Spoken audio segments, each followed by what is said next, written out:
You're unique because you like to post online, right? Like you post not just about dental, but you post about other stuff as well, which not all dentists do that, right? But I feel like this next generation of dentists coming out, a little more comfortable with that. What I've also done too, me and my buddy are about to launch a marketing campaign, and we've set up landing pages for specific things that people want. An implant landing page, a cosmetic dentistry landing page. You can do it for everything else, but then setting up these funnels with automated text messages, emails. But then this is the big one, because my buddy, he's very good on website building, developing in that way. I think I've really gotten marketing down in terms of Facebook. We have been having good success doing it in my office, and I don't see why we wouldn't be able to do it everywhere else. Welcome back to another episode of Dental Marketing Go. I'm your host, Gary Bird. I'm the founder of SMC National, where we help you create, convert, and close more new patients so you can grow the way that you want. But if you're in a market that's unique and kind of hard to market to, you're going to have to learn different tactics and different approaches. And today I have Dr. Patrick, or on Instagram, he's Pat the Dentist, and he's going to share with us how he has been able to blow up his practice in Las Vegas. And he's going to share some things with you that are very unique, and you've heard bits and pieces of them before, but never all put together this way. So it's going to bring a lot of value to you. And stay tuned for this one, because I promise you're going to be interested in learning from Pat the Dentist. All right, we are live, and I'm excited about this one. I live a really cool life, and I always tell people I love my life because I get to do awesome things, because I get to talk to awesome people. And this is Pat the Dentist. If you don't follow him on social media, go follow him on social media. He talks about a lot of things that most dentists don't talk about. I'll just say that. And a lot of things that resonate with me, and that I've learned from, and just different things that he's interested in. One, actually, I'll ask you this, and this isn't going to be, we'll put it in the show, but this isn't going to be what the whole show's about. Bitcoin and cryptocurrencies and things like that. You still long on Bitcoin? Always, till the day I die. It's meant for my grandchildren and so on and so forth. I mean, we just hit 50,000 today. Yes. And yep. I don't know if people listening to this right now, if they've been kind of tracking the price, but we've had some pretty big things happen these past couple months with the approval of the ETF. So you're having legacy money, like big time money. Accounting rules change. So now companies and businesses, they can hold it on their balance sheet and report it. So I think the world's going to be very different. And a lot of people are not ready for new wealth that's coming in. 100% agree. And I'm 100% with you. So anyways, if you're into that, go follow him on social media, but he talks about a lot of other things. But what I wanted to ask, and what I'm really interested in, because you work for a big DSO, Pacific, one of the biggest, right? And so you've kind of had to learn how to grow in different ways, because you're in a very unique market. You're in Las Vegas, which is a unique market by itself. But you're also in a section of Las Vegas that isn't really optimal for normal marketing. So I'd love to hear your thoughts on what you've had to learn how to do over the years to grow your practice. Yeah, so Pacific Dental Service is really great with bringing patients in, with marketing. But at the same time, demographics change, right? Yep. And you can't really control the competitors around you as much. So lots of people are moving to Vegas, and people are opening up offices, right? But I'm kind of in a location where there's not a lot of new home builds. And without new home builds, you can't really grow your patient pool by traditional methods. You have to get kind of sneaky about it, right? You have to think out of the box. And I think the biggest thing is implementing social media, but not just relying on one form of social media. That's what I used to do before. And it's been good. It's awesome. You get some patience, but really kind of branching out, going back to the basics. Facebook. A lot of people, they don't do Facebook marketing. They don't do, right? They post regularly on Instagram or TikTok, but they don't post at all on Facebook, right?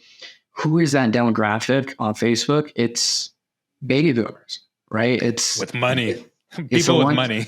Exactly. It's people with money who can afford, who are paying for their kids to still live at home, who are just the consumers that are buying things in society, right? So you really want to be able to hit them. LinkedIn has been very beneficial for me to grow my network with dentists, I feel like. a lot more effectively, and that has its own perks.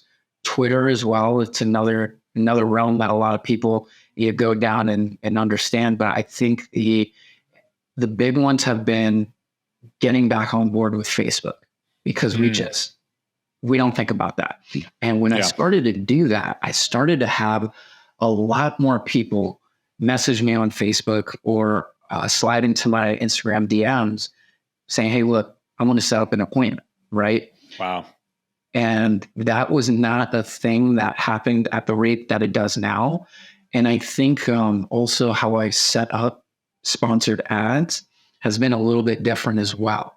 Like, consistently posting, I think, is of utmost importance, because it shows that you're an active dentist, or whoever it is, whatever it is that you're trying to build, but it shows that you're approachable, right? So consistently doing that, but then setting up those ads that you're running to local area, not too far from the practice that, or whatever area you're trying to hit, not too far from that. But setting it up so they send you messages, not necessarily sending the person to a landing page or your website, but specifically message you, because then you can have those conversations.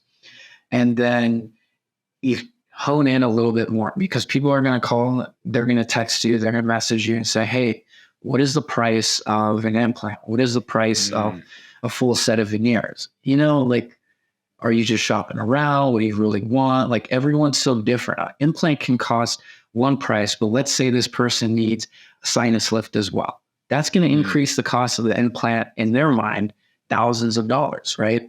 So what I've actually learned from a couple other dentists, when I asked them, what do you say when this happens? And they told me, look, tell them, let's set up a virtual consultation. And like, as soon as I get off this podcast right now, I'm about to do a couple. And that kind of allows you to answer unique questions that these people will have, and not necessarily give them a set price, but kind of let them know, hey, let's try to get you into the door. We'll do a full exam. And then you and your team sell everything at that point going forward. If you can get the patient through the door, it becomes a lot easier. I'm sorry to interrupt, but I got something really, really important to share with you that's going to bring massive impact to your practice.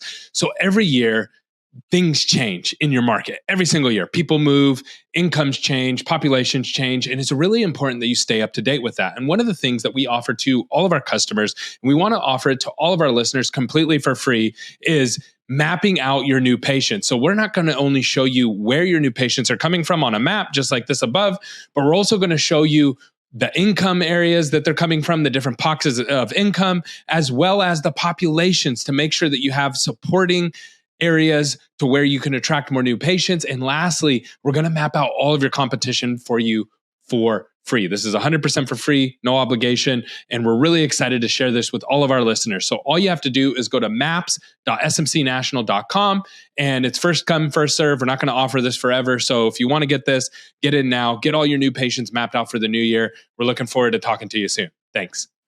So just to break it down for the audience, so he broke down, which he did an amazing job of breaking down his funnel, right, to get these people in. So it's like really high funnel is just posting all the time, which takes time and energy, right? And so Dr. Patrick, you're unique because you like to post online, right? Like you post not just about dental, but you post about other stuff as well, which not all dentists do that, right? But I feel like this next generation of dentists coming out are a little more comfortable with that. So that's just like awareness. And then you push them down to that next level where, okay, now we're going to run ads to them, but not ads to get them in the office, ads to interact with you, which is a totally different strategy, right? And so, but then you have to have somebody who can do that interaction. Again, that's work and labor and those kind of things. And then the next layer down, push them into a virtual consultation as you're DMing them to start to build now the clinical bridge over. And then you get them in, and then you do, and then now the rest of the process, everybody understands that side of it. I would be willing to bet though, that because you're the one hand holding from the top down, you're the one creating the content, you're the one having that DM conversation, you're the one doing the virtual consult, you're probably, once they come into the office, everybody's buying treatment. Is that accurate? You have a lot less pushback. You have a lot less pushback. And it's because of that interaction, right? Or at the same time, you'll bring somebody into the office and they tell their friends, right? Which is traditional referral, but it came through you at the end of the day. So I think just having somebody in the office, having those conversations, whether it's you or someone at the front desk, I think it's very, very important. And what I've also done too, me and my buddy are about to launch a marketing company, and we've set up landing pages for specific things that people want. An implant landing page, a cosmetic dentistry landing page. You can do it for everything else, but then setting up these funnels with automated text messages, emails. But then this is the big one, is cold calling. Woo. Okay. People, break that down for me, man. Tell me about that. I gotta hear this. It's you create this filter, this landing page that captures all their information, but at the end of the day, people are very reluctant to take that next step. So you have to cold call. It's like anything else in sales. You cold call a person and you can push whatever it is that you want on the person to hopefully get them to buy. And I mean, the success rate is a low percentage, right? Anywhere between 4 to 7 is like kind of what you're aiming for, I believe. But cold calling every single day, blasting text messages that are automated, sending email reminders. Eventually, these people will go ahead and cave in. They'll make a consultation. I follow. Yeah. So it's not a complete cold call. It's not like they've never heard of you before. They did give you their information through the landing page. Okay, I was thinking like going to a phone book and like start calling houses hey. I was thinking like cold callings. Okay, that totally makes sense. So yeah, so following up with your leads. So then are you thinking about then doing this, creating these landing pages and then basically, hey, let's go help Dr. So-and-so in California or Dr. So-and-so in Washington and driving back to the landing pages and those kind of things? Exactly. That's what the goal is. Because my buddy, he's very good on website building, developing in that way. I think I've really gotten marketing down in terms of Facebook. And so we have been having good success doing it in my office. And I don't see why we wouldn't be able to do it and replicate that everywhere else. Because I think the big thing is honing in on high value patients, but then setting up a couple filters. The big one being collecting a consultation fee. Because when I first started doing that, when we first started doing it without a consultation fee, the no-show rate was like 80%. I've used marketing companies before in the past. The no-show rate was like 78%. We implemented that consultation fee. It's just something $25. You immediately filter who can afford treatment, who's not really that interested. People who will pay, they may not necessarily be able to afford it at that moment in time, but they're interested. And they're going to keep you on their radar 3 months, 6 months, a year later, they'll come back in and they'll get going on treatment. So, okay, so let's walk through that. So once somebody's interested and you say, okay, let's do the virtual consultation. That's what you're charging the $25 for? So virtual consultation is actually free. Got it. Okay. So you've already diagnosed the problem or you've started to point them in the direction that you think the problem is. Now come in and it's $25. Yeah. So the virtual consultation, how that comes about is when somebody will DM me or Facebook message me and say, how much does it cost for this? Like they don't know anything. They saw my ads or whatever. They just want to know the price of X, Y, Z. And you can't really give them that. So I'm like, let's have a virtual consultation. During that consult, I'll go ahead and try to convince them to schedule a consultation in person. Or if we cold call or we're having a text message exchange and they're like, look, let's go ahead and get that consultation set up, then we go ahead and do that. That's to prevent having that price conversation over the phone or via text. That makes sense. Okay. Yeah. So you've already built a relationship with them by the time you're asking for the $25, which is really important because I've tested this a lot too. And now keep in mind, we don't do as much hand holding with the patient as you do. So you're doing a lot of the hand holding, but if you're talking about traditional marketing, when you're marketing for something and you say, hey, I don't know you, but pay $25 just to come in and find out what's wrong with you, and everybody else is doing it for free, like for ortho or whatever, right? Yeah, Your leads dry up. You don't get leads because the people are like, why am I going to pay you 25 when the guy next door is doing it for free? But if I have a relationship with you already, and you've kind of already told me what the problem is, $25 is no big deal. It's like, yeah, that's the next step. It makes sense. So that's actually really, really smart. I like what you did there. exactly. And a lot of these text messages that we send out to people, emails that we send out, it's very informationally packed. And I send out a lot of introductory videos introducing myself, the office, what it is that we do, just so they can put a familiar face.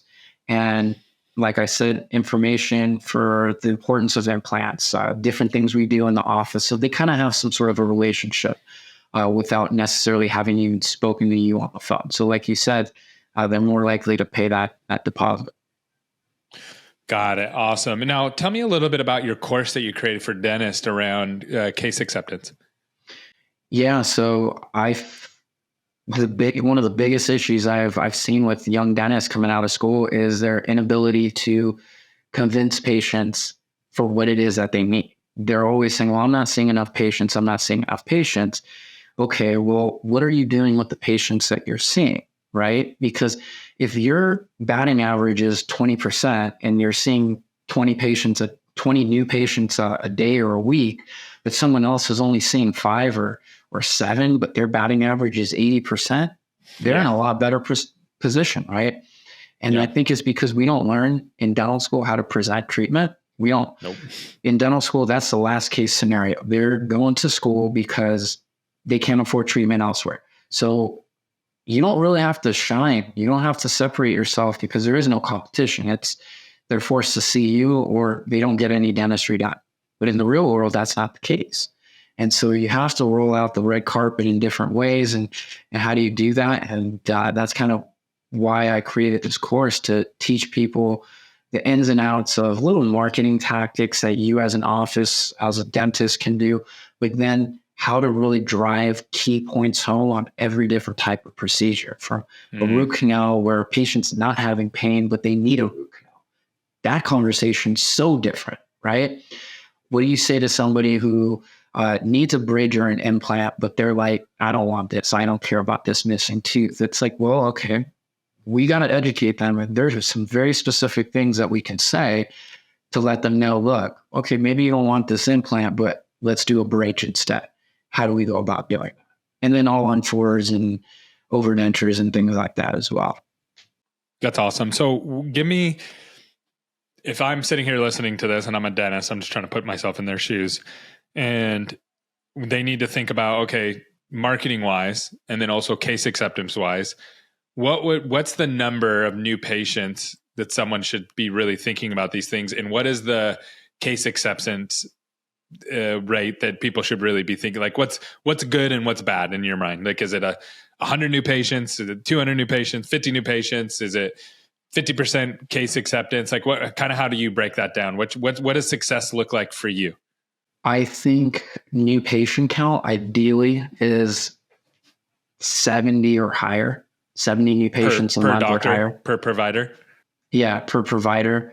That would be very, very ideal. That's including emergency patients and people who just want to have a full exam. If you can do that, you're going to have very good months going forward. And I think what you should be hitting with your continuing care patients, I think you need to be aiming for about 80% start rate. So if I diagnose a crown, they may not start that day, but you better make sure that you have them on the schedule, collected a deposit, and have about an 80% start rate. For new patients, anywhere between 55 and 60%, I think is a good start. Awesome stuff. Anything else for the viewers that they should understand just about these two topics specifically? It's really wining and dining and rolling out the red carpet, because what we've noticed, there's this stat, I actually want to go ahead and pull it up right now, but it was the difference between dental office visits from 2019 all the way up to literally last year. The number of Americans that are skipping doctor and dental visits, right? So in 2020, about 15%, 2021, 18%, 2022, 28%, and last year was 46%. That's because the cost of everything is going up and people are trying to cut corners in terms of saving money. You know, maybe I get a haircut every 2 weeks, right? Maybe now I'll go every 3 weeks. So it's little things like that. And the dentist is no different. And I think people really have to keep that in mind. And you really, at that point, when you see that decrease in people coming in, you have to really focus on that experience that you give the patients, that you really value the fact that they're coming in, you treat them with respect, you don't make them wait, and you guys you focus on the things that are considered the small stuff, so they don't have to worry about it. Getting insurance right, getting those types of things, sending them thank you cards the moment that they walk out the door, things like that, to show that you care, and it meant a lot that they took time to come and see you. That's really good. Why don't you share with us your Instagram handle, so that way if people want to reach out to you or connect to you, what's your Instagram handle? Yeah, it's pat.the.dentist. Pat the Dentist, but just put dots in between there. Pat the Dentist. I follow him. So if you're already following me on Instagram, you can just go follow him on there and you'll find Pat on there. And thank you so much for coming on. Really appreciate you sharing your perspective, and look forward to what you're going to do in the future. Thanks for having me. I appreciate it.